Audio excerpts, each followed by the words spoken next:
دیکھیں 2-3 چیزیں بڑی اہم ہیں. استحکام پاکستان پارٹی جب وجود میں آ رہی تھی تو یہ خیال تھا کہ وہ تحریک انصاف کی جگہ لے گی، تحریک انصاف کا متبادل ہوگی.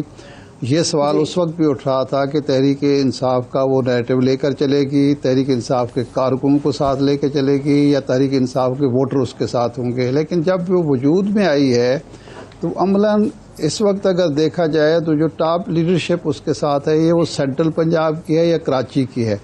کے پی کے سے کوئی اہم لوگ اس کے ساتھ نہیں ہیں. ایون جنوبی پنجاب سے جہاں سے تعلق ہے جہانگیر ترین صاحب کا، وہاں سے بھی کوئی اہم لوگ ان کے ساتھ نہیں آئے. 2-4 جو لوگ آئے ہیں وہ 17 جولائی کا الیکشن ہار چکے ہیں. تو اس کا مطلب یہ ہے کہ سینٹرل پنجاب میں اس کا مد مقابل جو ہے وہ پی ٹی آئی سے زیادہ مجھے تو مسلم لیگ نون لگتی ہے، کیونکہ مسلم لیگ نون اپنی سیٹیں چھوڑ کر تو تحریک استحکام پاکستان کے حوالے نہیں کرے گی. جہاں اس کا ایک ووٹ بینک بھی ہے، اس کی سپورٹ بیس بھی ہے، جہاں اس کے الیکٹیبلز موجود ہیں یا اسمبلی میں موجود ہیں یا اسمبلی میں اگر نہیں بھی ہیں تو وہ تیاری کر چکے الیکشن لڑنے کی، تو وہ تو اپنی سیٹیں نہیں دیں گے. اور پھر 17 جولائی کا جو تجربہ ہے وہ یہ ہے کہ مسلم لیگ نون کا جو ووٹر ہے وہ کسی بھی ایسے شخص کو ووٹ دینے کے لیے تیار نہیں ہے جس کا تعلق مسلم لیگ سے نہیں ہے اور جو باہر سے آیا ہے، خواہ وہ کسی حالت میں بھی کسی صورت میں بھی آیا ہو. تو ایک تو یہ پہلو ہے. دوسرا یہ ہے کہ جو آپ نے خود بات کی ہے کہ جو ایک ورکر ہوتا ہے کسی جماعت کے لیے، جو ایک نظریے کے ساتھ یا کسی شخصیت کے ساتھ جڑا ہوتا ہے، تو وہ ورکر بھی ہمیں نظر نہیں آ رہا. اور میں ایک بات بتاؤں کہ یہ ووٹر جو ہے، جو لوگ بھی پلاننگ کرتے ہیں جماعتیں بنانے کی اور گروپ آگے کرنے کی، انہیں یہ ہرگز ہر صورت میں سوچنا چاہیے کہ ووٹر اتنی جلدی تبدیل نہیں ہوتا. بھٹو صاحب کا ووٹر جو ہے ختم ہوتے ہوتے اس کو 40 سال لگے ہیں، اور پھر جا کے کہیں وہ منیمائز ہوا ہے. سندھ میں آج بھی وہ زندہ سلامت موجود ہے، بھرپور طریقے سے وہ اپنا وجود بنوا رہا ہے. تو اگر یہ خیال ہے کہ جس طرح لیڈر جو ہوتا ہے کانسٹیچوئنسی لیڈر، وہ ایک دن میں اپنا قبلہ تبدیل کرتا ہے، تو ووٹر نہیں کرتا. وہ ایک رومانس ہوتا ہے، اس رومانس کو ختم ہونے کے لیے بڑا عرصہ درکار ہوتا ہے. تو اس وقت جو مقابلہ ہوگا جس حالت میں بھی ہوگا پنجاب میں سمجھتا ہوں وہ تحریک انصاف اور مسلم لیگ نون کے درمیان ہوگا. اور جو الیکٹیبلز ہیں اسی وجہ سے آپ دیکھیں گے کہ جنوبی پنجاب کے جو الیکٹیبلز ہیں ان کا رخ جہانگیر ترین کے بجائے وہ پیپلز پارٹی کی طرف زیادہ ہے، کیونکہ ان کو پتا ہے کہ جو ورکر ہے وہ پیپلز پارٹی کا تو موجود ہے، کے پی کے بھی جو گئے ہیں ابھی تک وہ پیپلز پارٹی اور جنوبی پنجاب سے بھی، کے پی کے میں بھی لوگ اسی لیے ڈٹے ہوئے ہیں. اچھا 2 چیزیں ہیں. ایک تو یہ ہے کہ زلمے خلیل زاد ٹائپ جو کردار ہوتے ہیں نا جی، وہ تو موقع کی تلاش میں ہوتے ہیں. پاکستان سے ان کا بغض جو ہے وہ کسی سے چھپا ہوا نہیں ہے. پاکستان کے بارے میں اس کی کبھی بھی رائے اچھی نہیں رہی. آپ کو یاد ہوگا کہ پرویز مشرف کے دور میں یا بعد میں بھی وہ ہمیشہ پاکستان مخالف ہی اس کا نقطہ نظر ہوتا تھا اور اب بھی ہوگا. لیکن جب اس کو موقع مل رہا ہے کہ سچویشن سے فائدہ اٹھائے تو وہ بالکل اٹھائے گا. اس کے جو حالات ہمارے ہاں ہیں وہ تو اس کے پیدا کردہ نہیں ہے نا، وہ اس سے فائدہ صرف زلمے خلیل زاد نہیں اٹھائے گا، اس سے بہت سارے اور لوگ بھی، انڈیا بھی سب فائدہ اٹھائیں گے.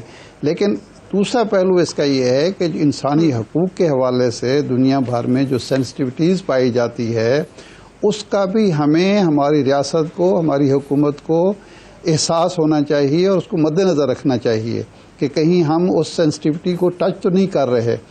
ایک بات. دوسرا پہلو اس کا یہ ہے کہ جو بات حارث نواز صاحب کہہ رہے ہیں، ٹھیک ہے، لیکن مجھے بتائیں جب امریکہ کی طرف سے یہ جب انسانی حقوق کی بات ہوتی ہے، جو زلمے خلیل زاد گوانٹانامو بے پہ آج تک نہیں بولا، کبھی وہاں پہ ہیومن رائٹس وائلیشنز نہیں نظر آئے، تو تھوڑا عجیب لگتا ہے.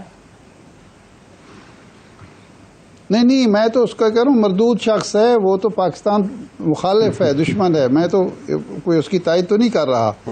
میں کہتا ہوں اس کے 2 پہلو ہیں. ایک یہ ہے کہ کیا سچویشن جو ہے اس کو ہمارے دشمن استعمال کریں گے یا نہیں کریں گے. انسانی حقوق کی خلاف ورزی والا معاملہ، تو انسانی حقوق کی خلاف ورزیوں کی بات جب امریکہ کرتا ہے نا تو بڑا عجیب سا لگتا ہے.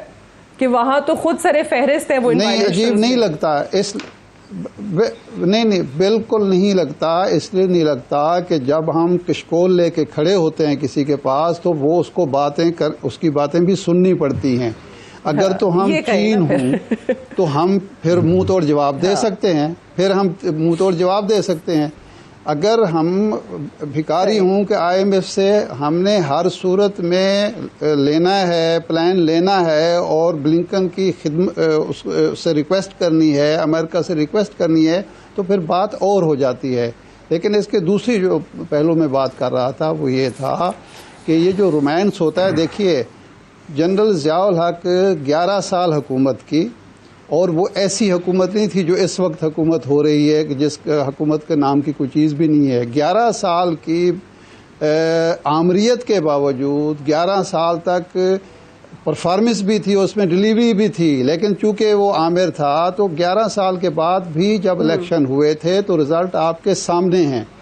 تو اس لیے یہ تو ابھی 3 مہینے 6 مہینے کے میں کہتا ہوں سال کے بعد بھی آپ الیکشن کرائیں گے تو یہ استحکام پارٹی یہ پی ڈی ایم جو ہیں اگر عوام کو آپ نے موقع دے دیا الیکشن میں ووٹ ڈالنے کا یا تو یہ کریں کہ کسی کو آنے ہی نہ دیں آنے کا دے دیا تو پھر آپ کو رزلٹ جو ہیں وہ میں غیر متوقع نہیں کہہ رہا ہوگا متوقع رزلٹ کا خیال رکھنا چاہیے. متوقع رزلٹ کے لیے تیار رہنا چاہیے.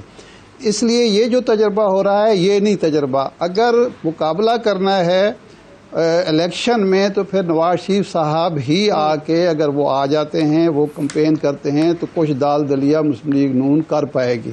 ورنہ بلاول کے بس کی بات نہیں ہے جہانگیر تین کے بس کی بات نہیں ہے مریم نواز اور شہباز شریف کے بس کی بات نہیں ہے.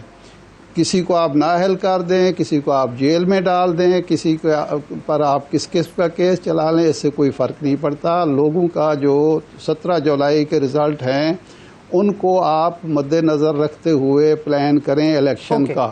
6 مہینے کے بعد کرانے ہیں سال کے بعد کرانے ہیں رزلٹ یہی ہوں گے. کافی ٹائم ہے میں اس کو کہہ لیں چلیں خبر دے دیتی ہوں کہ شاید آپ کو بڑی جلدی عید کے بعد ان کی واپسی بھی ہوتے ہوئے دکھائی دے رہی ہو.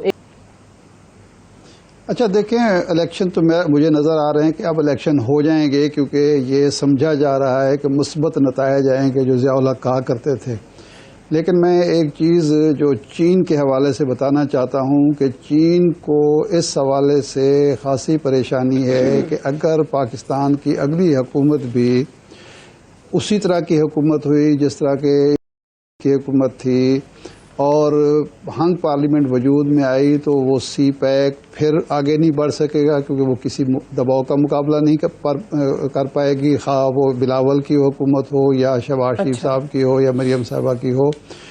اور دوسرا یہ ہے کہ اگر کمزور حکومت ہوئی تو اس خطے میں جو ایک نئی چینجز آ رہی ہیں اس میں بھی اس حکومت کا کمزور حکومت کا کوئی کردار نہیں ہوگا. تو اس لیے کوشش کرنی چاہیے کہ جس کی بھی حکومت آئے ایک تو عوام کی نمائندہ ہو اور دوسرے وہ مضبوط حکومت ہو. ہنگ پارلیمنٹ کی کوئی کوشش جو ہے وہ ملک کے مفاد میں نہیں ہو تاکہ آپ کے